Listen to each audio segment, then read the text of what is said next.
যদিও আমাদের নবীর নাম মুহাম্মদ, কিন্তু ইয়া মুহাম্মদ বলে নবীকে নাম ধরে ডাকতে আল্লাহ নিষেধ করেন।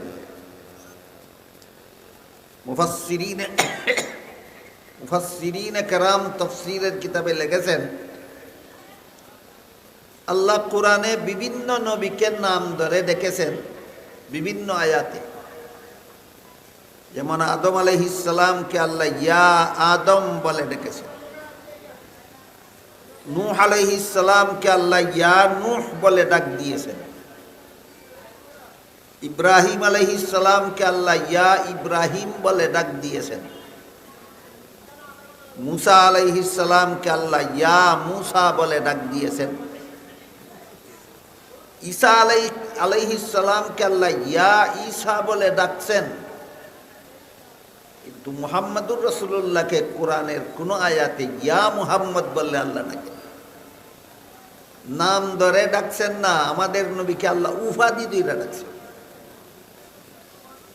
অন্যান্য নবীকে আল্লাহ কোরআনের বিভিন্ন আয়াতে নাম ধইরা ডাকছেন, কিন্তু আমাদের নবীকে কোরআনের কোন আয়াতে নাম ধইরা ডাকছেন না, উপাধি ধইরা ডাকছেন।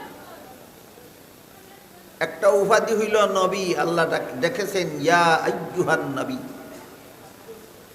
একটা উপাধি হইল রাসূল, আল্লাহ ডেকেছেন ইয়া আইয়ুহার রাসূল।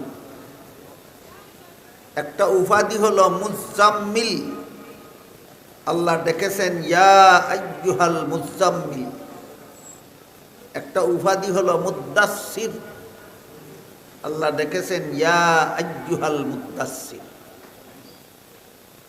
বুঝে থাকলে বলেন, আমাদের নবীকে আল্লাহ নাম দুইটা ডাকছেন কোরআনে, না উপাধি দুইটা ডাকছেন? অন্য নবীকে নাম দুইটা ডাকছেন। এর মাধ্যমে আল্লাহ তার বান্দাদের শিক্ষা দিলেন যে তোমাদের নবীকে আমি আল্লাহ নিজেই নাম দুইটা ডাকি না, এতটুকু মর্যাদা দিয়ে আমি আল্লাহ তোমাদের নবীকে। এমত অবস্থায় তোমরা এই নবীর উম্মত ইয়া নবীকে ইয়া মুহাম্মদ বলে ডাকতে পারো।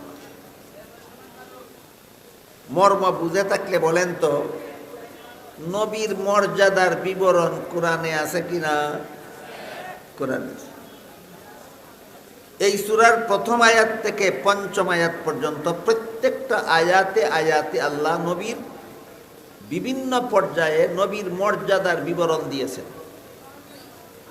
কিন্তু আজকাল কোরআন হাদিসের বিবরণ মতে নবীর মর্যাদা দেওয়াও হয় না, বলাও হয় না। শুধু মন গড়া যুক্তি পেশ করা হয় নবীর মর্যাদার বেলায়।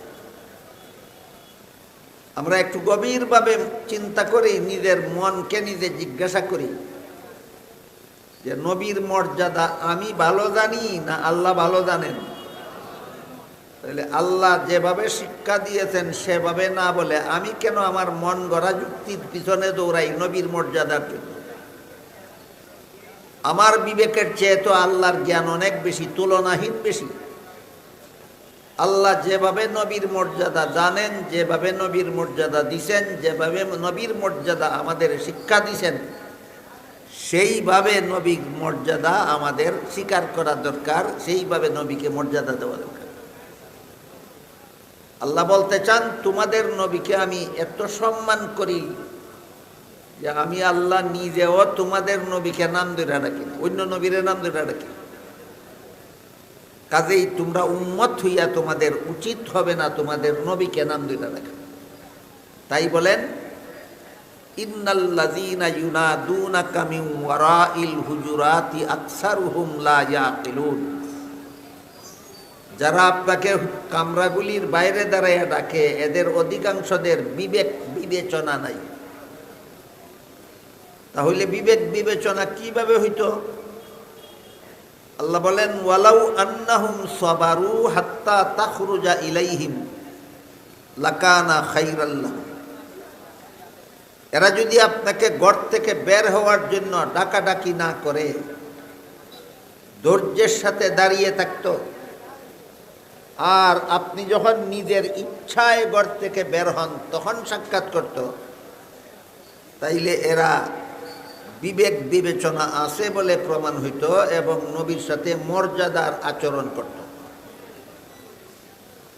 নবীরে সাক্ষাৎ করার জন্য ঘর থেকে ডেকে বের করা নবীর সাথে মর্যাদা সূচক আচরণ নয়। নবী যখন নিজের ইচ্ছায় বের হবেন তখন আমি সাক্ষাৎ করব, এই অপেক্ষায় ধৈর্যের সাথে দাঁড়িয়ে থাকা হইল নবীর সাথে সম্মানজনক আচরণ। বলেন তো আল্লাহ নবীর সাথে সম্মানজনক আচরণও কোরআনে শিক্ষা দিয়েছেন কিনা? আমি কেন মন গড়া যুক্তি দিতে যাব নবীর মর্যাদার বেলায়?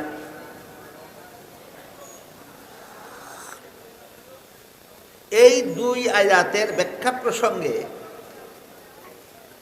হযরত আব্দুল্লাহ ইবনে আব্বাস রাদিয়াল্লাহু তাআলা, রাসূলের আপন চাচাতো ভাই, রাসূলের এক চাচার নাম ছিল আব্বাস রাদিয়াল্লাহু, আব্বাসের ছেলের নাম আব্দুল্লাহ, রাসূলের কি হলেন? চাচাতো ভাই। চাচার নাম আব্বাস, ছেলের নাম আব্দুল্লাহ, ছেলে আব্দুল্লাহ রাসূলের কি হইলেন? চাচাতো ভাই।